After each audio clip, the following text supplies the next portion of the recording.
Tá Bealtaine ar cionn de na ceithre éile shéasúratha géalaithe lena n-éireadh ar samhain, imbolc, Bealtaine agus lúnasa.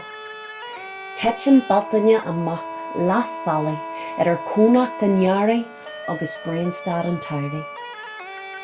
Go stairiúil dógur Bealtaine tús shéasúr tréadach an tarraingt, nuair chuirtí an Cheilteach amach ar féireacht don shamhraidh, agus reachtaí déisgratha le chéad a chosaint ar gcóthar, bíodh sé naidirtha nó osnaidirtha. I meas na neascra a chhlaachtaí ar waithe leis an ngeala, le bara agus le daoine a chosaint chun fás a spráige, lastaí tinse crabh speisialta, mar chréid na daoine go raibh na cóachtaí cosantas na lasratha, sa tuit agus sa luachra. Shiúlú muir na haite timpeall na dinse crabh lena ngeala, agus dheantaí gach tinatí a bhuacu agus a as lathu ó chine crabh na Bealtaine.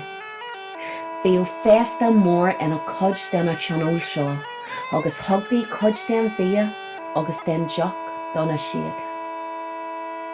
Creidú go raibh lucht na siúl go speisialta gréamhach ar rith chéasúr na Bealtaine, agus bhí sé mar spric ag go leor den nósanna na Bealtaine lucht na siúl a chionsú.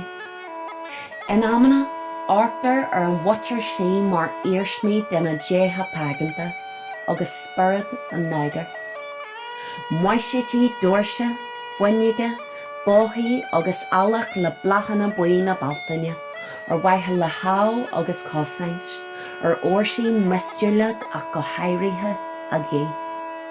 Creidú nach raibh na siaga abalta tarraingt a thrasnú, mar gheall ar na blachanna taobh a muidí. Thugtaí cuirt ar thubar neafa, agus cuirí na blachanna isteach iontu, chun an solathar isce a chosaint. Creidú go raibh éileacht le fáil le drucht an Bealtaine, agus gur chumad sé cumad na hóige fósta. Bhíodh Bealtaine mar éal a dhóchais an earraigh, ina míl grásanna tuairthaíochta a rís réthabhachtach, ag nascú le cóacht na gréine. Seo linn, shéasúr na Bealtaine agus muid a chur fáilse roimh athbhraidh agus athnuacha.